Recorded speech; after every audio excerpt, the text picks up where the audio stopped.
कभी आपने किसी बुद्ध की मूर्ति या फोटो देखा है जिसमें उनका कान हम लोगों जैसा छोटा है? देखा? वो भी एक भगवान बुद्ध का लक्षण है, महापुरुष लक्षण है। भगवान बुद्ध अजानुबाहु हैं, उनकी भुजाएं कहां तक है? ऐसे खड़े होकर छुएंगे तो अपने घुटने को छू लेंगे, खड़े होकर छुएंगे तो घुटने पे छू लेंगे। भगवान बुद्ध जब अपनी जिह्वा निकालते हैं तो मस्तक को भी छू सकते हैं। ये 32 महापुरुष लक्षण है। अब आप कहेंगे इतनी बड़ी लंबी तो आदमी रह ही नहीं जाएगा, जानवर हो जाए। अरे भैया यूट्यूब पे देखो, बहुत सारे आज भी ऐसे लोग हैं जिनकी जिह्वा काफी लंबी, इतनी लंबी नहीं लेकिन फिर भी बहुत लंबी। तो आज से 2500 वर्ष पहले की बात। 32 लक्षण उपेता 80 अनुव्यंजनाधर। 32 महापुरुष लक्षण और 80 अनुव्यंजन है। 32 ग्रेट मार्क्स और 80 माइनर मार्क्स हैं। यानी 32 महापुरुष लक्षण तो है ही, इसके साथ साथ 80 छोटे छोटे महापुरुष लक्षण, 80 छोटे छोटे महापुरुष लक्षण। जैसे उनकी त्वचा पे कभी गंदगी नहीं बैठती। आपकी त्वचा पे गंदगी बैठ जाती है तो आप क्या करते हैं? तमाम फेस वॉश लगाएंगे, तो स्क्रबर लगाएंगे, तो भाप लगाएंगे, क्या क्या करेंगे, आपकी गंदगी छूट जाए चेहरे से, डेड सेल्स निकल जाए। लेकिन बुद्ध को ऐसा नहीं होता, बुद्ध को ऐसा नहीं होता। बुद्ध की त्वचा बिल्कुल वैसे ही है जैसे मोर के पंख, जैसे पक्षियों के पंख। पानी गिराएंगे, पानी उस पर टिकेगा नहीं, पानी उस पर टिकेगा। जैसे प्लास्टिक हो, पानी गिराया, पानी प्लास्टिक से चिपकता नहीं, ऐसे ही धूल मिट्टी सब कुछ भगवान के शरीर से चिपकता नहीं। बहुत गुण है, आगे बताऊंगा, अभी तो बस बता रहा हूं कि आपको आश्चर्य होगा कि श्रीलंका में भी भगवान बुद्ध 3 बार गए हूं। दूसरा ग्रंथ कहता कि 4 बार गए हूं। हाँ, दूसरा ग्रंथ मह्यंगमं नागदीपं कल्याणं पदलांचमं दिवा गुहम दीघवापि चेतियंच मुतिंगल। पढ़ लीजिए आप, पढ़ लीजिए, आप पढ़िए, उसके बाद जाके आंखों से देख करके आइए। वहां श्रीपाद, भगवान बुद्ध का क्या है? श्रीपाद है। श्री श्री अभी किसी के सामने लिख दिया जाए श्री फलाने, श्री अनिल चंद्रा, डॉक्टर श्री रामविलास भारती, तो अरे ये क्या लगा दे, श्री क्या होता? अरे हम आशीर्वाद भी देते तो कहते पाली में कहेंगे तो श्री कहेंगे, स पे छोटी की मात्रा, र पे छोटी की मात्रा, श्री। अब उसे हिंदी में करेंगे तो क्या होगा? श्री होगा। संस्कृत में भी श्री होगा। श्री एक सम्मान का सूचक है, संपत्ति का सूचक है, वैभव का सूचक है। अब आप यहीं जाएंगे महाबोधि, सारनाथ में ही जाइए चाहे बोध गया में जाइए, लिखा रहेगा बोर्ड, क्या लिखा रहता है? श्री महाबोधि। क्या लिखा रहता है? आप देखते भी होंगे, क्या लिखा रहता है? श्री महाबोधि, श्री बोधि धूमराज, श्री बोधि सत्युत्पत्ति कथा। ये पूरा ग्रंथ भी रचा है। अरे ये सब 6वें संगायन में है, उसके अंतर्गत। तो 3 बार गए। एक ऊंचा पहाड़ है 5 किलोमीटर ऊंचा, आप गूगल से ही देख लीजिएगा, आजकल तो सब कुछ यहीं बैठे बैठे देख सकते हैं, यूट्यूब से देख लीजिए। वहां आज भी वहां की सरकार चाहे तो वो क्या कहते हैं, रोपवे लगा दे, लेकिन नहीं लगाती। क्यों?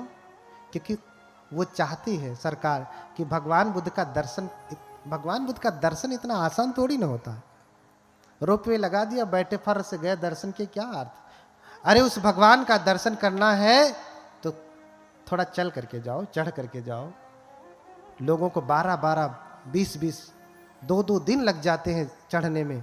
बूढ़ी बूढ़ी माताएं, बूढ़े बूढ़े बुजुर्ग, एकदम भीड़ लगी रहती है। आप जाइए कभी, चढ़ते हैं, 2-4 सीढ़ी चढ़ के बैठ जाएंगे, आराम करेंगे, खाना पीना लिए रहते हैं। 2 दिन, 3 दिन, 4 दिन लगे, लेकिन जाएंगे भगवान का। वर्ष में एक बार वो भगवान का दर्शन अवश्य करते हैं। जवान लोग तो कई बार, मैं भी कई बार गया, चढ़ते उतरते दशा खराब हो गई। इतना ऊंचा, इतना ऊंचा। वहां भगवान बुद्ध का श्रीपाद यानी बुद्ध का पैर है वहां पे। पाद यानी पैर, बुद्ध के पैर को श्रीपाद कहते हैं। बुद्ध का पैर है, जाके देखिए वहां पे, और लोग उसको देश विदेश से नमन करने के लिए वहां पे आते हैं,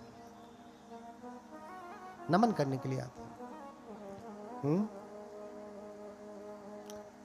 तो क्या सुमेध तुम नहीं जानते कि दीपंकर तथागत आ रहे हैं, और हम सभी लोगों ने मिल करके उनको निमंत्रित किया है। उनको क्या किया है? निमंत्रित किया है। अपने बहुत सारे भिक्षु संघ के साथ वो इस अमर नगर में आ रहे हैं। निमंतयिम नाथेन मया लोके नायकम, निमंतयिम दानेन मया लोके नायकम। हम लोगों ने उन लोक नायक को यहां पे निमंत्रित किया है। तो फिर सुमेध सोचते हैं कि उनके आगमन के लिए तस्सागमनत्थाय मग्गम सोधेम चक्षुम, उनके आगमन के लिए हम लोग ये रास्ता बना रहे हैं। क्योंकि पहले आरसीसी रोड नहीं हुआ करता था, ऐसी कोई गवर्नमेंट नहीं थी कि सब जगह रोड बना दे, कच्चा रोड हुआ करता था। हे चक्षुमान तस्सागमनत्थाय मग्गम सोधेम चक्षुम, हे चक्षुमान, उनके आगमन के लिए हम लोग क्या कर रहे हैं? रास्ता बना रहे हैं, मग्गम मार्ग बना रहे हैं, मार्ग बना रहे हैं। तो सुमेध सोचते हैं कि ये तो बड़ा पुण्य का कार्य है, मैं भी इसमें लगता हूं। जबकि वो 5 अभिज्ञा और 8 समापत्ति से युक्त हैं, वो चाहे तो ऐसे करें तो रास्ता बन जाए। लेकिन कहते हैं कि मुझे भी थोड़ा सा जगह दो, मुझे भी थोड़ी सी जगह दो, मैं भी रास्ता साफ करूंगा। याचित्वान पदेशकम लभित्वा विषमंठानं समंकातुं समारभि, उनसे मांगा कि मुझे भी थोड़ी सी जगह दो, कि इतना दूर मैं सफाई कर दूं, रोड बना दूं, बाकी जगह पे आप लोग बनाते रहिए। जैसे यहाँ काम चल रहा था, कोई आया होगा श्रद्धालु, बहुत सारे लोग आए होंगे, नहीं भी आए होंगे, श्रद्धालु होगा तो आया होगा, बोला होगा कि अच्छा बताइए उपासिका जी, उषा भारती जी, हमको हमारे लिए क्या सेवा है। अपने अपने सामर्थ्य के अनुसार सब लोग सेवा दे रहे हैं। और ऋषि कह रहे हैं, सुमेध कह रहे हैं कि मैं भी रास्ता बनाऊंगा उनके लिए, इस पुण्य कार्य में सहयोगी बनूंगा। इसलिए फावड़ा ले लेते हैं और रास्ता बनाने लगते हैं। अब इतने वैभवशाली घर में रहें, जिनके घर में खुद ही 1000 बैलों की खेती, 7 पीढ़ियों का इतना विशाल धन, कभी खेत देखा भी नहीं, और फावड़ा चलाने की तो बात ही छोड़िए। और वो भी सब कुछ छोड़ करके जंगल जा करके अभी सप्ताह भर वो तप ही कर रहे हैं। एक सप्ताह कोई बैठ करके आए, फिर फावड़ा पकड़ा दीजिए, चलेगा। लेकिन फिर भी देखिए श्रद्धा कि नहीं, मैं भी बनाऊंगा। फावड़ा पकड़ लेते हैं और रास्ता बनाने लगते हैं। लेकिन उनसे बनता नहीं। भगवान आने वाले हैं और भगवान आने लगते हैं, दीपंकर बुद्ध आने लगते हैं दूर से ही। हाँ, दूर से ही भगवान को देखते, वो भगवान बुद्ध आ रहे हैं, और सब लोग चिल्लाने लगते, भगवान आ रहे हैं, भगवान आ रहे हैं। आगच्छति भगवान, आगच्छति भगवान, आगच्छति भगवान, अरे देखो देखो भगवान आ रहे, भगवान आ रहे, भगवान भगवान आ रहे हैं। सब चिल्लाने लगे। अब वो देखते हैं कि अरे भगवान आ रहे हैं, लेकिन अभी इनके हिस्से का जो रास्ता बनाना था, ये बना नहीं पाए, सफाई नहीं कर पाए। अभी पानी बह ही रहा है, कचरा बह ही रहा है, थोड़ा सा बचा है। अब भगवान अगर आएंगे तो उनके पैरों में पंख लग जाएगा, कीचड़ लग जाएगा। सोच रहे हैं भगवान। और सुमेध तपस्वी, क्या करूं, भगवान आ रहे हैं, क्या करूं, भगवान आ रहे हैं, क्या करूं, समझ में नहीं आ रहा। अब तो भगवान दिख गए, अब इतनी जल्दी बनेगा भी नहीं। चाहते तो रिद्धि बल से बना लेते, नहीं बनाया, हाथ से मेहनत करके, शरीर से श्रम करके बना रहे हैं, और नहीं बना। तो भगवान धीरे धीरे आते हैं, और नजदीक पहुंच जाते हैं। अब क्या करें? अब नजदीक पहुंच गए तो इधर से गुजरेंगे भगवान तो उनके पैरों में कीचड़ लग जाएगा। इसलिए क्या करते हैं कि भगवान के पैरों में कीचड़ ना लगे, वो वहीं पे तुरंत जो है अपना सर नीचे करके पीठ ऊपर करके लेट जाते हैं कि भगवान अकमित्वा भगवा गच्छति हिताय में भविष्यति। भगवान मेरे ऊपर चल करके जाएंगे तो मेरे लिए क्या होगा? सुख का कारण होगा, ये मेरा कल्याण सिद्ध हो जाएगा, जो करना चाहता हूं वो पूर्ण हो जाएगा। भगवान के चरण रज अगर मेरे ऊपर पड़ गए तो। बोली भगवान बुद्ध की इतनी श्रद्धा। अब भगवान आते हैं, पास जैसे ही लेटे देखते हैं तो भगवान, पहले बात तो भगवान किसी को कुचलते नहीं। बुद्ध किसी के ऊपर चल करके नहीं जाते, चाहे कितना ही उसका मंगल सिद्ध होने वाला हो, कितना ही मंगल सोच करके वो लेटा हो, लेकिन बुद्ध कभी उसके ऊपर चलेंगे नहीं, क्योंकि भगवान बुद्ध जानते हैं कि तद्धर्म सर्वदेही नाम। ये मनुष्य जो आज लेटा है या संसार के जितने भी प्राणी हैं, सब में बोधि का बीज है। सब में क्या है? बोधि का बीज है। अगर कोई एक व्यक्ति बुद्ध बन सकता है तो संसार के समस्त प्राणी भी बुद्ध बन सकते हैं। अगर एक चने का बीज जम सकता है तो जितने चने उगाते हैं लगभग सभी जम सकते हैं। जमते हैं कि नहीं? आप जितना चना बोइए, अगर 100 आप बोएंगे तो आप समझिए कि 99 जमेंगे ही। ऐसे ही समस्त मानव जाति जो है उसमें बुद्धांकुर है। क्या है? उसे बुद्धांकुर कहते हैं। इसलिए इसी मऊ जिले में एक बुद्ध विहार है जिसका नाम क्या है? बुद्धांकुर।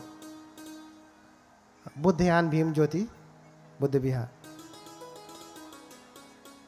हर प्राणी क्या है? बुद्धांकुर है, बुद्ध का अंकुर है, बुद्ध बन सकता है। इसलिए बुद्ध किसी को कुचलते नहीं, बिना बुद्ध के कुचले ही मंगल होता है। बुद्ध के दर्शन मात्र से ही मंगल होता है। इसलिए कहा श्रमणानंच दर्शनं, श्रमणों का दर्शन करना, दर्शन मात्र से ही मंगल हो जाता है, कुचलने की आवश्यकता नहीं। और आते हैं, रुकते हैं, फिर पूछते हैं सुमेध से कि तुम क्यों लेटे हो? देखिए,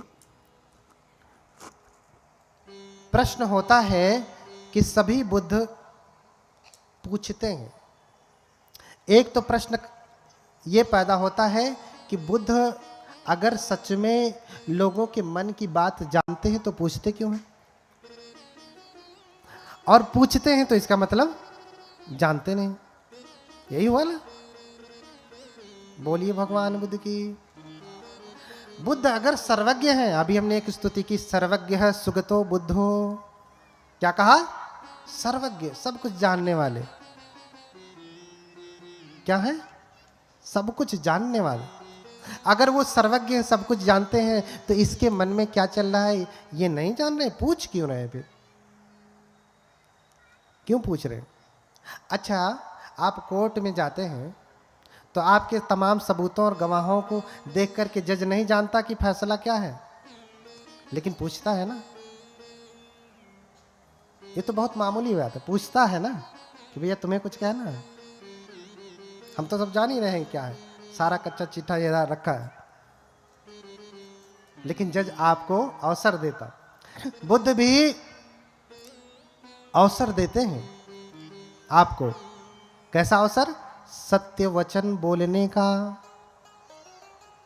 आज तक आप झूठ बोले होंगे, जो कुछ भी किए होंगे, लेकिन बुद्धों के सामने आप कम से कम सच बोलें।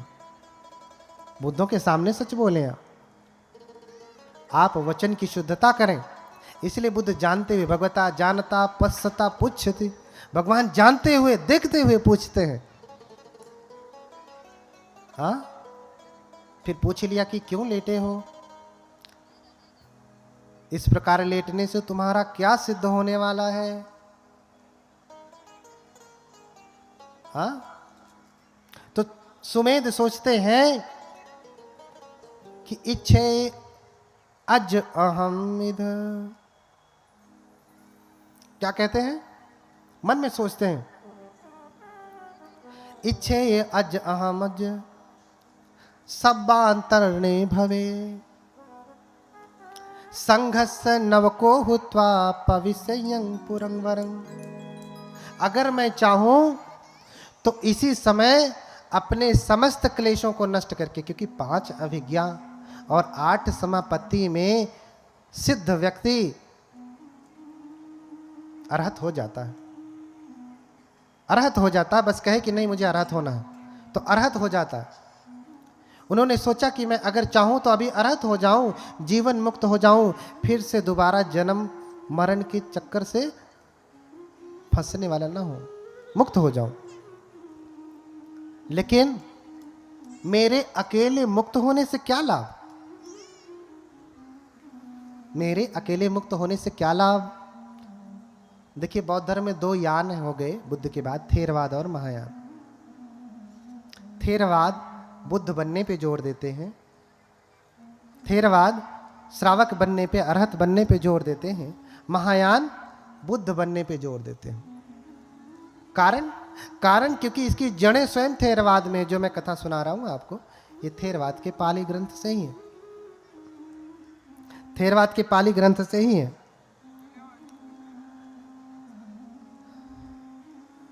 तो उसमें खुद ही कह रहे हैं, किंग में एकेन तीर्णेन तारेन तमदस्सिना सब्बयुतं पापुड़ित्वा संतारे सम सदेवकम। कह रहे हैं कि मैं चाहूं तो अभी अरहत हो जाऊं, लेकिन मेरे अकेले मुक्त होने से क्या लाभ, ये सारे लोग तो दुखी ही रह जाएंगे, इनको कौन तारेगा, इनको कौन तारने के मार्ग पे लेकर के जाएगा। इसलिए संघर्ष नवको हुत्वा पविष्यं पुरं वरं, इसलिए मैं भी बुद्ध के जैसा होना चाहता हूं, मैं भी बुद्ध बनना चाहता हूं, ताकि मैं लोगों को सम्यक ज्ञान दे सकूं और लोग भी इस भव चक्र से मुक्त हो सके। इसलिए मुझे मुक्त नहीं होना है, मुझे क्या होना है, बुद्ध होना है। तो जब दीपंकर पूछते हैं कि तुम क्यों लेटे हो, तो इतना कुछ विचार करके इच्छेवं विचिंतयित्वान निपन्नो सो जिनंकुरो, ये कुछ जो सोच करके सुमेध लेटे हुए थे, अब बुद्ध से कहते हैं कि हे भगवान, मैं भी आपके जैसा बुद्ध होना चाहता हूं। बुद्ध का अर्थ क्या है, बुद्धति अरिय सच्चानीति बुद्धो, जो आर्य सत्य को जानता है, बोधेता पजायाति बुद्धो, और उस सत्य को जानते ही नहीं, दूसरों को भी उसका अवबोध कराते हैं। ये क्षमता सब में नहीं होती। ज्ञान तो जान जाएंगे, बुद्ध के अलावा भी और बुद्ध होते हैं, जिसे कहते हैं पच्चेक बुद्ध, उससे पच्चेक बुद्ध कहते हैं। वो भी बुद्ध जैसे सामर्थ्यवान होते हैं, लेकिन उन्हें धर्म का ज्ञान है किंतु दे नहीं सकते, ये गुण ही नहीं। बहुत सारे ऐसे लोग हैं जो परम ज्ञान से समन्वित हैं, लेकिन वो दूसरों को ज्ञान जब देंगे तो कोई सुनता नहीं, या तो लोग उठ के भाग जाएंगे, क्या बोल रहा है, क्यों, क्योंकि वो पारमिता पूरी करके नहीं आए। ज्ञान है, बहुत ज्ञान है, लेकिन देने का बल नहीं है, देने का सामर्थ्य नहीं है। इसलिए बुद्ध के पहले भी बुद्ध होते हैं, पच्चेक बुद्ध होते हैं, श्रावक बुद्ध होते हैं, है ना। तो मैं भी आपके जैसा बुद्ध होना चाहता हूं, मुझे आशीर्वाद दें कि मैं भी बुद्ध बनूं, आपके जैसा बनूं। और फिर दीपंकर बुद्ध सोचते हैं कि क्या ये सच में बुद्ध बनेंगे, तो अपने दिव्य चक्षु से देखते हैं कि क्या ये बुद्ध बनेंगे। तो देखते हैं, क्या देखते हैं, कि ये बुद्ध बनेंगे। ये क्या बनेंगे, बुद्ध बनेंगे। कितने कल्पों के बाद? कप्पे सतसहस्र च चतुरो च असंख्य। इतने कल्प के बाद, जिसकी अभी हमने व्याख्या की, ये बुद्ध बनेंगे। और इनकी माता कौन होंगी? महामाया होंगी। और पिता कौन होंगे? शुद्धोधन। पिता च शुद्धोधनस्तु तत्र तत्र पतिरूप जननी गुणान्विता। पिता भी वो शुद्धोधन होंगे और माता महामाया भी वहां वहां होंगी। ऐसा कहा, ऐसा देखा। और फिर जब उन्होंने कहा कि हे भगवान मुझे भी बुद्ध होना है, तो दीपंकर बुद्ध ने अनुमोदन किया, आशीर्वाद दिया। एवं होतु, जिसे आप कहते हैं तथास्तु संस्कृत में। बुद्ध ने क्या कहा? एवं होतु, आशीर्वाद दिया, ऐसा ही हो, जो तुम चाह रहे हो ऐसा ही हो। और ऐसा कह करके स्वयं दीपंकर बुद्ध सुमेध तपस्वी की 8 बार परिक्रमा करते हैं और 8 मुट्ठी पुष्प से उनकी पूजा करते हैं। पूजे ही 8 मुट्ठे ही पुष्पे ही गुणक्वयो। उन्होंने 8 मुट्ठी पुष्प से क्या किया? पूजा किया। 8 बार प्रदक्षिणा की, प्रणाम प्रदक्षिणा। आप कभी भी सारनाथ आइए और जब आप आएंगे तो देखेंगे कि जितने बौद्ध धर्मावलंबी हैं, विदेशी जो परंपरागत बौद्ध हैं, वो सारनाथ के धम्मक स्तूप की परिक्रमा करते हैं। क्या करते हैं? परिक्रमा करते हैं। 3 बार, 5 बार, 7 बार, 8 बार परिक्रमा करते हैं। सैकड़ों बार परिक्रमा करते हैं। और लामा जी लोगों को देखेंगे तो वो तो 108 बार, हर दिन 108 बार परिक्रमा करते हैं। हर दिन कम से कम 108 बार पंचांग प्रणाम करते हैं, जैसे अभी हम लोग कर रहे थे। ये पंचांग था, अष्टांग लेट करके होता, ये पंचांग प्रणाम था। तो कम से कम 108 बार परिक्रमा करते हैं, 108 बार पंचांग प्रणाम करते हैं। दीपंकर बुद्ध ने सुमेध की 8 बार परिक्रमा की। बुद्ध स्वयं बोधिसत्व की परिक्रमा कर रहे हैं। क्यों? क्योंकि ये भी होने वाले बुद्ध हैं, ये भी होने वाले बुद्ध हैं। तो दीपंकर बुद्ध सुमेध के शरीर की परिक्रमा नहीं कर रहे हैं, आप तो किसकी परिक्रमा कर रहे हैं? उनके भीतर उत्पन्न होने वाले बुद्धत्व की परिक्रमा कर रहे हैं कि ये होने वाले बुद्ध हैं, ये बोधि के बीज हैं, ज्ञान के बीज हैं, बुद्धत्व के बीज हैं। आज नहीं तो कल, जो कल्प पूरा होगा तो ये बुद्ध बनेंगे। और उनका देखा देखी उनके शिष्य भी 8 मुट्ठी पुष्प से उनकी पूजा करते हैं। अब आपके मन में प्रश्न होगा, 8 ही बार क्यों, 8 ही मुट्ठी पुष्प से पूजा क्यों किया? 10 क्यों नहीं किया? 20 कर लेते, या एक ही मुट्ठी क्या कम था? है ना? बोलिए भगवान बुद्ध की। क्योंकि जितने भी बुद्ध जब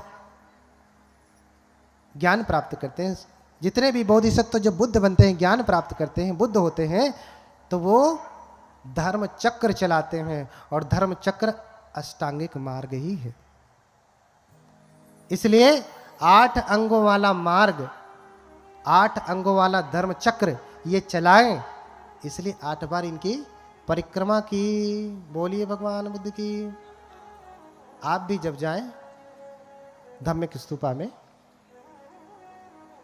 तो परिक्रमा करें। कितनी बार? 8 बार। क्यों? क्योंकि भाई हो सकता है हमें हमारे भीतर आश्रयों को क्षय करने का बल प्राप्त हो, भगवत कृपा होवे और हम इस दुख चक्र से मुक्ति प्राप्त करें। क्योंकि जब जब जन्म लेंगे तब तब दुख होगा। कभी अमीर होंगे, कभी गरीब होंगे, कभी छोटे होंगे, कभी बड़े होंगे। हाँ, दुख तो होना तय है। इसलिए इस चक्र से मुक्ति मिले आपको। इसलिए हम बुद्ध के पास जाते हैं तो क्या मांगते हैं? कभी आपने देखा बुद्ध के पास कोई मनौती मांगता है? भारत में, विदेश की बात नहीं कर रहा। क्यों? क्योंकि बुद्ध के पास जा रहे हैं तो क्या मांगे?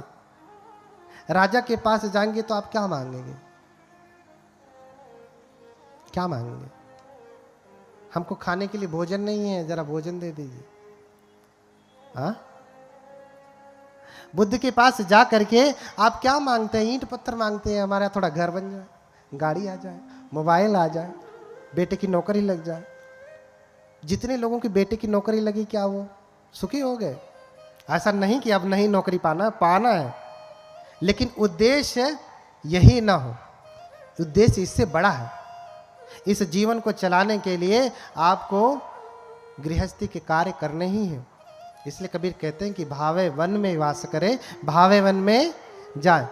अगर गृहस्थी है तो गृहस्थी का आप पूरी जिम्मेदारी देखें, नहीं तो वन में जाएं, बनते बने, भिक्षु बने, तपस्या करें। जो जिम्मेदारी मिली उसे ठीक से पालन करें। अगर आप गृहस्थी की जिम्मेदारी ठीक से नहीं पालन कर पा रहे तो ये तय जानिए आप बनते भी ठीक से नहीं हो पाएंगे। तो वो आड़े टेढ़े, लूले लंगले, अटके पटके जो बनते दिखते हैं ना आपको, वो कोई भगवान बुद्ध के प्रति अनुराग जग के, संवेग जग के, वैराग्य थोड़ी जगह भाग रहे हैं। क्योंकि अनुराग जगता तो भगवान के वचनों में सिद्धि प्राप्त करते, भगवान बुद्ध के वचनों का अथाह ज्ञान प्राप्त करते, जितने में होते उतने में पूर्ण होते। लेकिन ऐसा नहीं, क्योंकि भगवान के प्रति श्रद्धा, अनुकंपा, अनुराग से वो नहीं आए, अपना जीवन चलाने के लिए आए। इसलिए कहा मार्ग जीवी। ये तीसरे प्रकार के श्रमण है, मार्ग जीवी, अपना जीविका चलाने के लिए, पेट पालने के लिए। घर में रहेंगे तो आजकल लड़के बच्चे वैसे ही खाना नहीं देते, यहाँ आ गए तो भैया कुछ नहीं, उपासक वर्ग संकोच करेगा तो भोजन तो देवे करेगा, 10, 20, 100, 50, 1000, 2000 कुछ किराया भाड़ा भी देगा। क्या जाता है अपने, है ना, डिस्प्ले रह गया। क्योंकि जो संवेग से आएगा वो यथार्थ बुद्धत्व के लिए काम करेगा, अन्यथा नहीं कर पाएगा। क्योंकि वो इसलिए आया ही नहीं, उसका उद्देश्य ही नहीं। इसलिए आप जाएं सारनाथ, बोधगया। बोधगया में भी देखेंगे आप हमेशा संक्रमण चलता रहता, लोग परिक्रमा करते रहते हैं। 8 मुट्ठी पुष्प से दीपंकर ने सुमेध की पूजा की, शिष्यों ने भी पूजा की और फिर चले गए। सुमेध वहीं बैठ करके सोचते हैं कि क्या कर्म करने से कोई बुद्ध बनता है। तो विचार करते हैं तो जानते हैं कि जितने भी बोधिसत्व होते हैं वो अपनी 10 पारमिताएं पूरा करते हैं।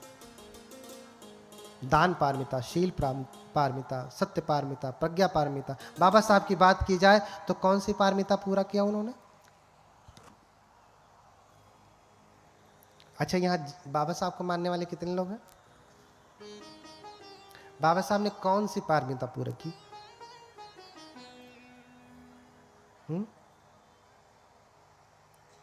कौन सी पारमिता पूरी की? अरे सिर्फ जय भीम जय भीम करने से नहीं होता, भीम ने क्या किया वो करने से होता है।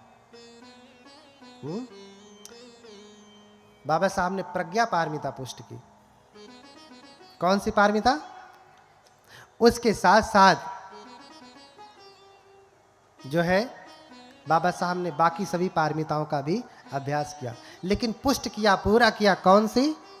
प्रज्ञा पारमिता, विद्वता, प्रज्ञा। बाबा साहब की जैसा कोई धरती पे, इस भारत भूमि पे विद्वान हुआ क्या? विश्व के 6ठे विद्वान कहा जाता है, कौन जाने बाबा साहब पहले ही हो। हाँ, अब हमारे पास इतना सामर्थ्य नहीं कि चले खोजें, गिने और अवलोकन करें, हमारी बुद्धि ही नहीं भैया। हम तो जान ही नहीं पाएंगे कि बाबा साहब तो अथाह सागर है। उनके ज्ञान का अनुमान हम पहले लगाएंगे, इतना इनका ज्ञान है, अच्छा इनका इतना है तो इनका कितना है, हम तो पहले इतना ही नहीं जान पाएंगे। तो हम कैसे कंपैरिजन करेंगे? कर ही नहीं पाएंगे। तो कौन जाने, विश्व के पहले ही हैं, भारत के तो प्रथम है ही। क्यों? क्योंकि उन्होंने प्रज्ञा पारमिता को पुष्ट किया। उनके जैसा ज्ञानी आज तक इस धरती पे कोई नहीं हुआ जिसने मानव कल्याण के लिए काम किया। उनका ये ज्ञान हर जीव के लिए है, हर धर्म के लोगों के लिए है। बाबा साहब का बनाया हुआ संविधान क्या बौद्ध धर्म को प्रमोट करता है? नहीं। क्या मुस्लिम धर्म को? नहीं। क्या हिंदू धर्म को? नहीं। ईसाई, जैन, पारसी नहीं, सभी धर्मों को समान अधिकार देता है, कोई भेद नहीं देता। लेकिन बाबा साहब को मानने वाले उन्हीं का नाम लेकर के पानी पी पी करके गाली देते। कुछ लोग तो लाल पानी पी पी करके भी गाली देते हैं। जब जयंती आएगी तो क्या कहेंगे? लाल पानी पिए रहेंगे। लाल पानी समझ रहे ना? माताएं नहीं समझ रही, वो देखी भी नहीं, क्योंकि पानी तो बाहर से पी के आते। अब लाल रहता कि हरा रहता क्या मालूम। बोलिए भगवान बुद्ध की। हाँ, क्या कहते हैं? बाबा तेरा मिशन अधूरा। फिर क्या करेंगे? दूसरा वाला क्या है? बाबा तेरा मिशन अधूरा। दूसरा, हम सब मिलकर करेंगे पूरा, यही ना? कि दूसरा कुछ है? हाँ, बाबा तेरा मिशन अधूरा, दारू पीकर। तो ऐसे थोड़ी ना। अच्छा, बाबा साहब ने दारू पिया, कहीं वर्णन पाया आपने? अरे बाबा साहब अमेरिका में रहे, हाँ, विदेश में रहे, पूरी पश्चिमी सभ्यता में उनका जीवन बीता, लेकिन उन्होंने शराब की एक बूंद को भी स्पर्श नहीं किया। ऐसे हैं बाबा साहब, ऐसे बोधिसत्व होते हैं। आप उन्हें भारत रत्न अगर कह रहे हैं तो उनका अपमान कर रहे हैं। बोधिसत्व बुद्ध के समान होता है, और बुद्ध जैसा कोई हुआ है क्या आज तक? कोई हुआ नहीं। तो आप बहुत अच्छे से, लोग मुझे कहते हैं कि तो बाबा साहब को नहीं मानते। नहीं मानता हूं भैया, जैसे तुम मानते हो वैसे तो नहीं मानता। जैसे तुम मानते हो बाबा साहब को वैसे तो मैं बिल्कुल नहीं मानता। तो अगर ये कह रहे कि मैं नहीं मानता तो सच में नहीं मानता, क्योंकि मैं बाबा साहब को जैसे मानता हूं वैसे मान रहा हूं। हाँ, बाबा साहब कहते हैं शिक्षित करो, एजुकेट। हाँ, इंपरेटिव ऑप्टेटिव वर्ड है, आदेशात्मक है, निर्देशात्मक शब्द है। लोग कहते हैं शिक्षित बनो, बनो भी कहें, शिक्षित करो होगा, एजुकेट। शिक्षित करो, शिक्षित बनो। तो भैया शिक्षा के ऊपर जोर दें। मैं पहले ज्ञान अर्जन करें, जो आपका क्षेत्र है उस क्षेत्र में आप महारत हासिल करें। आप हिंदी के प्रोफेसर हैं तो हैं, आप हिंदी के ज्ञाता हैं। मैं हिंदी में आपसे तर्क वितर्क करने नहीं आता, लेकिन आप बुद्ध के बारे में कहेंगे कि बुद्ध ऐसे नहीं वैसे। अच्छा, लोग कहते हैं भगवान बुद्ध का धर्म वैज्ञानिक है। क्या कहते हैं? है कि नहीं? जरा हाय वाले हाथ उठाएं। उत्तर भी आप वही को देना है। भगवान बुद्ध का धर्म क्या है? वैज्ञानिक है ना? यानी जो विज्ञान है वो भगवान बुद्ध का धर्म है, यही ना? वैज्ञानिक है तो हम समझे कि जो विज्ञान है वो भगवान बुद्ध का धर्म है। ये क्या है?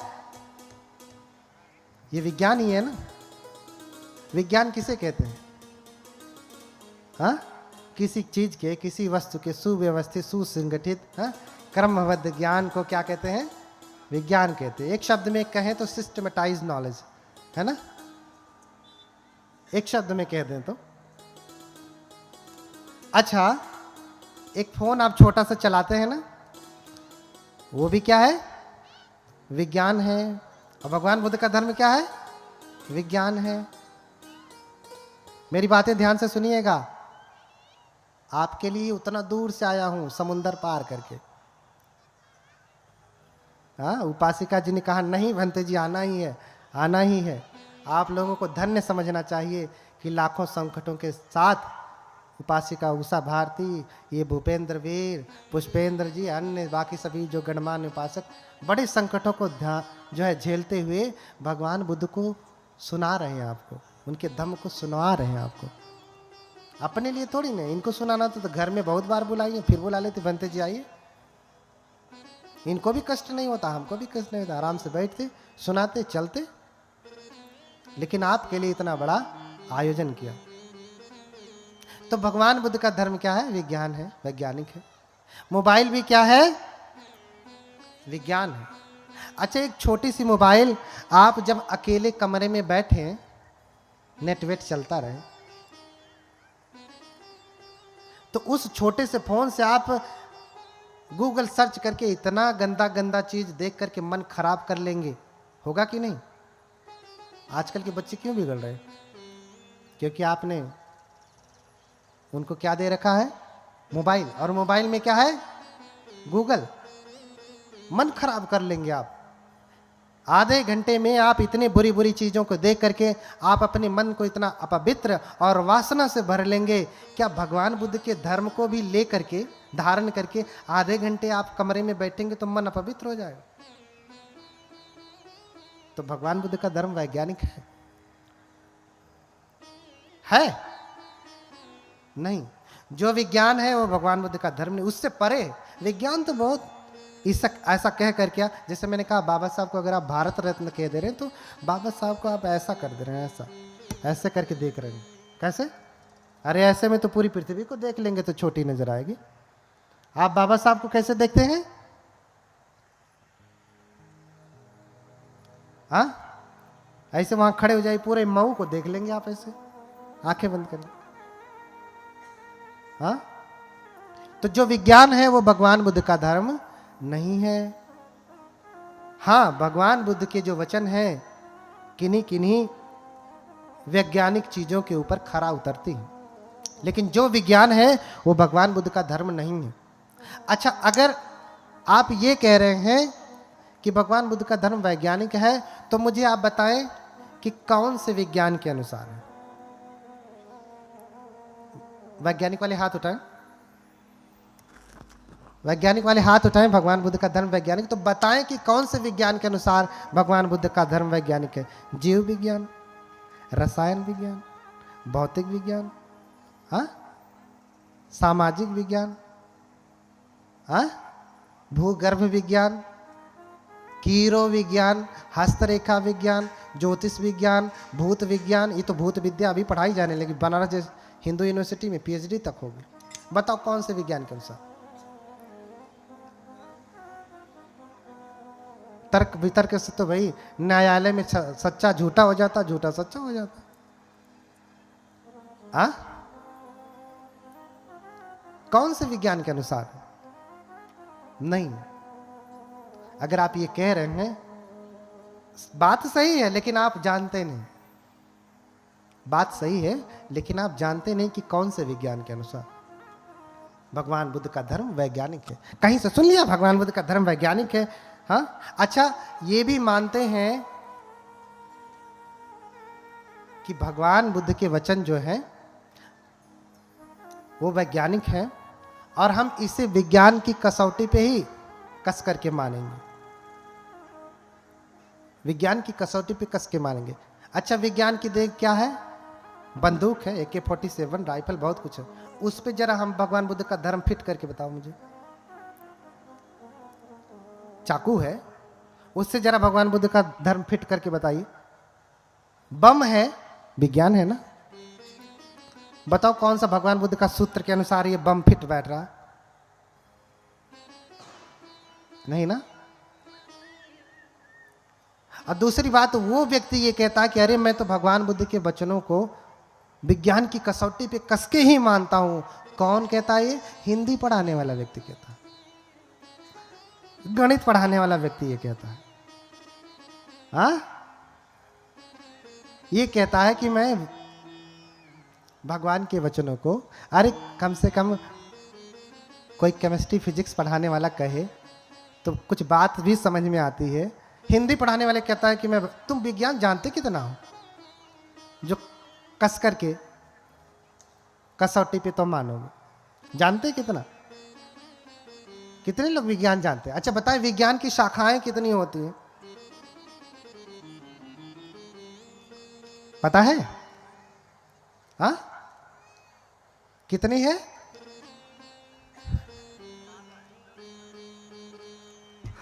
हाँ, विज्ञान की कितनी शाखाएं हैं ये भी नहीं पता। आप कहेंगे 11 शाखा, ये कह रहे हैं।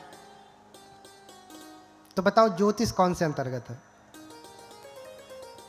वो भी तो विज्ञान है। ज्योतिष विज्ञान, हस्तरेखा विज्ञान है ना, एस्ट्रोलॉजी, वो भी विज्ञान है और उसे भारत के विश्वविद्यालयों में पढ़ाया जा सकता। आप उसे नकार नहीं सकते, नहीं नकार सकते। पहली बात तो समझें, लोग कहते हैं कि भगवान के वचनों को मैं कस करके मानूंगा। बुद्ध कहते हैं कि तापात छेदात निक्रमात सुवर्णमिव पंडित परीक्ष भिक्षवो ग्राह्यम मदवचो न तु ग्राह्यम गौरवाद। क्या कह रहे हैं? मेरे वचनों का परीक्षण करके मानना है। अच्छा, ज्ञानी जन बार बार कहते हैं कि भगवान बुद्ध कलाम सूत्र में कहते हैं ये, भगवान बुद्ध केसमुत्ति सूत्र में कहते हैं ये। अच्छा, कलाम सूत्र में भगवान ने यही कहा है ना कि मैं किसी भी बात को तर्क की कसौटी पे कस के मानूंगा? हाथ उठाएं। यही कहा ना? जरा इस बात को अनुमोदन करने वाले हाथ उठाएं। कलाम सूत्र में भगवान ने यही कहा ना कि मैं तर्क की कसौटी पे कस के मानूंगा? हाथ उठाएं। नहीं कहा है? कहा है? नहीं कहा है। तर्क शब्द कहीं भगवान ने इस्तेमाल नहीं किया। बात तार्किक हो लेकिन अच्छा आप बताओ, अभी मैंने जल का उदाहरण दिया, जल का सूत्र क्या है? H2O। आपके पास प्रयोगशाला नहीं है ना इस समय? तर्क तो है ना? जरा तर्क करो, पानी बना के दिखाओ। एक गिलास दो भैया, तर्क करे, जरा पानी बना के दिखाओ। गिलास पकड़ा दिया जाए। कौन कौन तर्क से मानने वाले हैं? एक गिलास पानी तर्क से बना सकते हैं आप। H2O सूत्र तो जान गए, अब तर्क करिए और तर्क से बना के दिखाइए मुझे एक गिलास पानी। पानी कब बनेगा? इसका मतलब ये नहीं कि H2O का मतलब पानी नहीं होता या सूत्र गलत है, नहीं, बनेगा। लेकिन कैसे बनेगा? प्रयोग करने पे, प्रैक्टिकल करने पे। समझ रहे ना? ऐसे ही भगवान बुद्ध कह रहे हैं कि तापात छेदात निक्रमात सुवर्णमिव पंडित परीक्ष भिक्षवो ग्राह्यम। क्या कहा? परीक्षण करके, तर्क करके नहीं कहा। क्योंकि जब ज्ञान ही प्राप्त होता है उनको, तो कहते हैं कि अधिगतो म्यायं धम्मो गंभीरो दुर्दशो दुरानुबोधो संतो पणितो अतक कावचरो निपुणो पंडित वेदनियो। क्या कहते हैं? कि जो मैंने ज्ञान प्राप्त किया वो कैसा ज्ञान है? गंभीर दुर्दशो दुर्दर्श दुरानुबोधो, इतनी आसानी से बोध में आने वाला नहीं। संतो, शांति को देने वाला। प्रणीतो, प्रणीत है। और फिर क्या कहा? अतक कावचरो, महावज्ञ पाली में है, आप पढ़ लीजिएगा, त्रिपिटक का ही। ये तर्क के परे है, परीक्षण से ही। कलाम सूत्र में भी भगवान ने कहा, केसमुत्ति सूत्र उसका नाम है, कि किसी बात को परीक्षण करके मानो, अगर परीक्षण पे खरा उतरता है तो मानो। एक बात ये, मेरा प्रसंग दूसरा है, अब आ गया तो कह दे रहा हूं। पहली बात बुद्ध ने कहा कि किसी चीज को परीक्षण करके मानना है। दूसरी बात, परीक्षण करेगा कौन? वो लड़का जो खेल रहा है उसको कहा जाए चल बाबू लेबोरेटरी में चलो और जरा पानी बनाओ, ये H2 है, ये वो है, हाइड्रोजन का 2 अणु है, ये ऑक्सीजन का, लो बाबू जरा पानी बनाओ। बना लेगा? हाँ? कोई अबोध, कोई बाल बुद्धि का वो भी परीक्षण नहीं कर सकता, प्रयोग नहीं कर सकता। प्रयोग करने के लिए भी कैसा होना पड़ेगा उसको? पहली बात तो बुद्ध के वचनों को परीक्षण कर, बीच बीच में मत काटिए,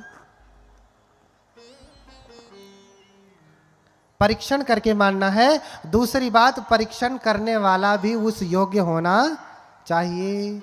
हिंदी पढ़ाने वाला परीक्षण नहीं कर पाएगा जब तक वो विज्ञान पढ़ेगा नहीं।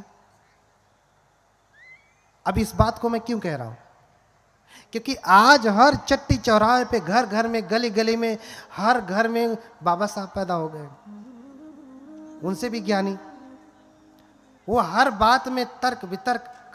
भैया तुम तर्क वितर्क करके ये सिद्ध कर सकते हो कि तुम अपने पिता के बेटे हो? कर सकते हैं? तर्क करके सिद्ध कर सकते हैं कि आप अपने पिता की सही औलाद हैं? एक बात, परीक्षण करके मानना है, परीक्षण करने वाला योग्य होना चाहिए। इसके बाद भी परीक्षण पे भी भरोसा ही किया जाता है। अंततः क्या आ रहा है? भरोसा। अब मैं कहूं कि आप अपने पिता के बेटे हैं, इसका क्या प्रमाण है आपके पास? तर्क से तो पहली बात आप सिद्ध नहीं कर पाएंगे, जो गली गली में करते बैठते हैं लोग। और अगर परीक्षण से आप करना चाहेंगे तो भाई ज्ञानी है, कहेंगे डीएनए टेस्ट करा लो, नहीं भरोसा है तो डीएनए टेस्ट कराने जाएंगे तो किसके पास जाएंगे? आप तो करेंगे नहीं, डॉक्टर लिखेगा, उसकी पर्ची पे भी आपको क्या करना पड़ेगा? भरोसा करना पड़ेगा कि इसने सही किया। फिर जाएंगे जो टेक्नीशियन है, लैब टेक्नीशियन, वो भी क्या करेगा? टेस्ट करेगा। उस टेक्नीशियन पे भी भरोसा करने पड़ेगा कि नहीं, इसने सही से पढ़ाई करके जो है इस पद पे ये आसीन हुआ है, ये जो टेस्ट करेगा सही करेगा। जो मशीन वो उपयोग करेगा उस पे भी आपको भरोसा ही करने पड़ेगा। अंततः जो रिपोर्ट आई उस पे भी आपको भरोसा ही करना पड़ेगा कि ये रिपोर्ट सही है। चुनाव का हाल देख ही लीजिए आप, रिपोर्ट ही सही माना गया ना, भरोसा ही किया गया ना, गलत हो चाहे सही। अंततः बात कहां आई? बात कहां आती है? भरोसे पे। आपको अंततः कहीं ना कहीं जाकर के क्या करना पड़ता है? विश्वास करना ही पड़ता है। समझ रहे ना? भगवान बुद्ध का धर्म बहुत गंभीर है, तो ज्यादा वैज्ञानिक ना बनिए, ज्यादा वैज्ञानिक ना बनिए। अगर वैज्ञानिक बनना है तो कौन से विज्ञान के अनुसार आप सिद्ध करेंगे, ये भी मुझे बता दीजिएगा, मैं भी थोड़ा पढ़ लूंगा, फिर आपसे तर्क वितर्क करूंगा। अब बताता हूं कि भगवान बुद्ध का धर्म वैज्ञानिक है। अभी खंडन किया, अभी मंडन करता हूं। भगवान बुद्ध का धर्म वैज्ञानिक है। अच्छा, मैं बार बार धर्म भी कह रहा हूं, धर्म, गुस्सा नहीं लग रहा है? कहीं दूसरे धर्म को तो नहीं बता रहा हूं? हाँ भैया, धम्म शब्द पाली में है, धर्म हिंदी में है। बाबा साहब ने धम्म और धर्म में अंतर किया, ये भी मैं जानता हूं, क्योंकि बुद्धा एंड हिज धम्मा उसको मैं 26 बार पढ़ा हूं, एक एक शब्द मुझे कंठाग्र है। बाबा साहब ने जिसके लिए लिखा है, ऐसे लोगों के लिए लिखा है कि जिन्होंने कभी पाठशाला का मुंह भी नहीं देखा है। वो जो 10 लाख लोग या 6 लाख लोग हैं, क्या वो सब पढ़े लिखे थे? 6 लाख लोगों में 10,000 मुश्किल से पढ़े लिखे रहे होंगे, मुश्किल से। और उसमें उच्च डिग्रीधारी तो कम में लोग रहे होंगे, गणना में। तो वो बहुत अल्फाबेटिक है, प्राइमरी लेवल से लिखा गया है कि लोग समझ सके। जैसे हम कहते हैं कि बुद्धम शरणम गच्छामि, मैं बुद्ध के धम्म की शरण जाता हूं। अगर इसे पाली में अनुवाद करना हो तो कैसे कहेंगे आप? धम्म पाली में है, धर्म हिंदी में है, ठीक है। अब आपको कहना हो कि मैं बुद्ध के धर्म की शरण में जाता हूं, अहं बुद्धस्स धम्मं शरणं गच्छामि, क्या कहेंगे? क्या शब्द उपयोग किया धर्म के लिए? मैं बुद्ध के धर्म की शरण में जाता हूं, अहं बुद्धस्स धम्मं शरणं गच्छामि। समझ रहे ना? या सीधे कह दे मैं अहम धम्मं शरणं गच्छामि, लेकिन मुझे भेद करना है। और यही मैं कहूं कि मैं हिंदू धर्म की शरण में जाता हूं, पाली में अनुवाद करिए, क्या कहेंगे आप? अहम हिंदू क्या धम्मं शरणं गच्छामि, सही कहा आपने। उसके लिए भी क्या शब्द उपयोग होगा? हिंदू धर्म के लिए भी क्या शब्द उपयोग होगा? धम्म ही होगा पाली में, अगर आप कहेंगे तो। इस्लाम धर्म कहिए तो, ईसाई धर्म कहिए तो, मजहब कह दीजिए, लेकिन जब भी आप पाली में अनुवाद करेंगे तो उसके लिए एक ही शब्द है, धम्म। लेकिन आपको समझना पड़ेगा। बोलिए भगवान बुद्ध की। थक गए क्या? हम भी बैठे हैं, हम कोई दौड़ नहीं रहे। आप तो हिल डुल भी रहे हैं, हमारा इतना ही हिल रहा है, हम कुछ नहीं हिला रहे हैं, आपसे ज़्यादा तप कर रहे हैं। हाँ,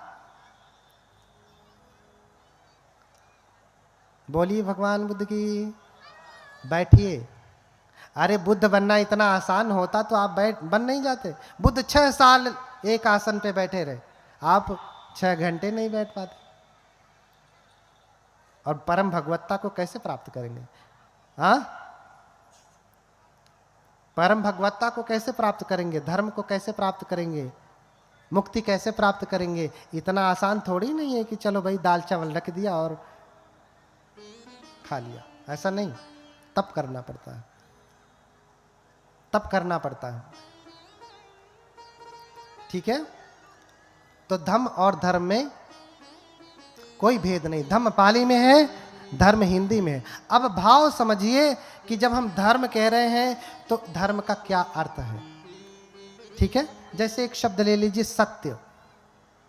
शब्द क्या है? सत्य। अच्छा, हम किसी हिंदू व्यक्ति से पूछेंगे कि बताओ सत्य क्या है, तो वो क्या कहेगा? ब्रह्म सत्यम। क्या कहेगा? शब्द क्या है? सत्य। किसी हिंदू व्यक्ति से पूछा जाए तो क्या कहेगा? ब्रह्म सत्यम। भैया उसके धर्म में ब्रह्म सत्य है।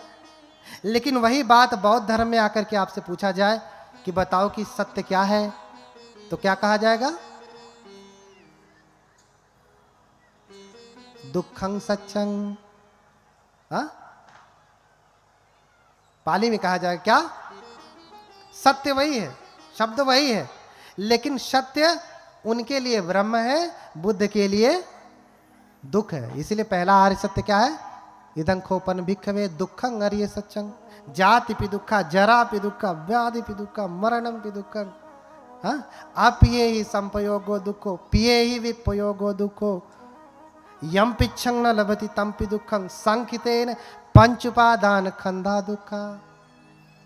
ये सब कुछ सत्य है। बुद्ध ने क्या कहा? दुख सत्य है। इसलिए शब्द को लेकर के लड़ाई मत करिए,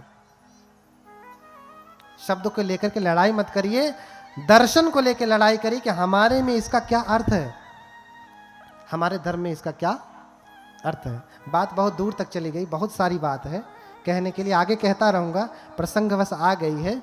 बोलिए भगवान बुद्ध की। तो 3 चीजें मैंने कहा। भगवान बुद्ध का धर्म तर्क की कसौटी पे नहीं, परीक्षण पे कसा जाता है। परीक्षण को कसने वाला भी योग्य होना चाहिए, और वो परीक्षण पे भी अंततः क्या करना पड़ता है? आंखें बंद करके मानना ही पड़ता है। अंततः क्या आता है? भरोसा ही आता है। लेकिन वो भरोसा परीक्षण की प्रक्रिया से गुजरता है, ऐसे ही नहीं। कैसे? परीक्षण की प्रक्रिया से गुजरता है। ऐसे ही आंखें बंद करके नहीं माने। तो सुमेध ने अपने समस्त पारमिताओं का स्मरण किया कि दानशील आदि जो 10 पारमिताएं हैं उसको उन्होंने पूरा किया। और पारमिता पूरा करने के लिए एक ही जन्म पर्याप्त नहीं होते। अब आपको जन्म पुनर्जन्म को लेकर की बहुत सारी विविधताएं हैं, सुनेंगे। अब आप कहेंगे जन्म पुनर्जन्म कहां से आ गया? आप तो पाप पुण्य तक को मानने को राजी नहीं। भले गाथा लिखा देंगे सब पापस आकरणं कुशल उपसंपदा, सभी पापों को ना करना, कुशल कर्म का संचय करना, ये आप लिखवा देंगे। लेकिन आप कहेंगे बौद्ध धर्म में पाप पुण्य होता ही नहीं। भैया गाथा क्यों लिखवाए? गाथा क्यों लिखवाए? देखिए, जन्म पुनर्जन्म भी होता है, अच्छे बुरे कर्मों का विपाक भी होता है। नहीं तो बताइए ना, व्याख्या करूंगा आगे, थोड़ा सा झलक। माता पिता खाया वही पिया, उसी घर में रही वही पति हैं, वही सास ससुर है, सब कुछ वही है ना। लेकिन एक बेटा पैदा हुआ तो एकदम जंगाली हो गया, हुआ ना। दूसरे बेटे के समय भी माता वही है, पिता वही है, वही घर है, वही सास ससुर है, वही भोजन है, दाल चावल, सब्जी रोटी या जो कुछ भी। लेकिन दूसरा बेटा पैदा हुआ तो एकदम सीधा है, लोग कहते हैं गाय जैसा सीधा है। क्यों? आपने बनाने में कुछ गड़बड़ी की क्या? बताइए माता जी लोग। आप पहले बेटा बेटी में, बेटा हो चाहे बेटी हो, आप पहले के जो है समय में ध्यान देती हैं, दूसरे के समय में नहीं, या दूसरे के समय में नहीं ध्यान देती हैं, पहले के समय में नहीं। ऐसा है क्या? पिता का भी वही काम है। पहले बेटे के समय में भी उतना ध्यान, दूसरे के समय में भी उतना ध्यान, लेकिन एक परम संत हो गया और एक जंगाली हो गया। क्यों हुआ आप बताओ ना। हाँ, समय की बात है। आज हम यहां धान लगाएंगे तो धान होगा, आज से 10 साल बाद लगाएंगे तो वो गेहूं हो जाएगा, यही ना? नहीं, ऐसा नहीं। समय से कुछ लेना देना नहीं। समय उसमें सहयोगी है, लेकिन समय परिवर्तित नहीं कर सकता। हमारे कुशल अकुशल कर्मों का जो संस्कार किसे कहते हैं? कुशल और अकुशल कर्मों की जो छाप हमारे मन पे पड़ती है उसे हम संस्कार कहते हैं। इसलिए जब व्यक्ति मरता है तो च्युति चित्त और पटिसंधि चित्त के बीच में बहुत महत्वपूर्ण भूमिका होती है कि जो चित्त मर रहा है, जो विज्ञान मर रहा है, विज्ञान यानी कॉन्शसनेस, आप उसे चित्त कहें, मन कहें, जो विज्ञान अभी इस शरीर से निकल रहा है, छोड़ रहा है, मर रहा है और दूसरी जगह प्रतिसंधि ग्रहण कर रहा है, पटिसंधि शब्द आया है ना, उन दोनों के बीच में बड़ा अंतर है। देखिए, आपको गर्भ वही मिलेगा जिसके आप अधिकारी हैं, दूसरा गर्भ नहीं मिलने वाला। बोलिए भगवान बुद्ध की। बहुत सुंदर से व्याख्या आगे होगी, है ना। आपको गर्भ वही मिलेगा जिसके आप अधिकारी हैं, दूसरा गर्भ नहीं मिलने वाला है। अच्छा, आप बताइए, आपने इंजीनियरिंग की पढ़ाई की है और आप पूरा सोर्स लगा लीजिए, फोर्स लगा लीजिए, दौलत लगा लीजिए, सब कुछ लगा लीजिए और कहिए कि आपको डॉक्टर बना दे, डॉक्टर की नौकरी दे दे, मिलेगी? मिल सकती है? स्वयं राष्ट्रपति भी अगर आपके ऊपर अनुकंपा करें, दया करें, तो भी नहीं कर सकते। कर सकते हैं? नहीं। क्यों? क्योंकि आपकी पात्रता डॉक्टर बनने की नहीं है। आप जब भी बनेंगे, जब भी आपको पोस्ट मिलेगी, क्या मिलेगी? इंजीनियर की ही मिलेगी, चाहे कृपा से चाहे बिना कृपा के मिलेगी तो इंजीनियरिंग ही, या तो ऐसे ही रहिए, भटकते रहिए। आप समझिए, ऐसे ही आपकी जो योग्यता है उसी के अनुसार गर्भ मिलता है। आपके लिए वही वैकेंसी में आप अप्लाई कर सकते हैं, अप्लाई कर लीजिए, लेकिन आपको नौकरी मिलने वाली नहीं। आप उसी गर्भ में जाएंगे जिसके अनुसार आपका कर्म होगा, दूसरे गर्भ में नहीं जाएंगे। सिद्धार्थ गौतम या अन्य जो बुद्ध हैं उसी गर्भ में जाते हैं जो गर्भ उनके अनुकूल होता है। अब जैसे सुमेध अवलोकन कर रहे हैं तो पंच महाविलोकन करते हैं। इस बात को लेकर के लोगों में बड़ा भ्रम है, बड़े बड़े विद्वानों को बड़ा मतभेद है,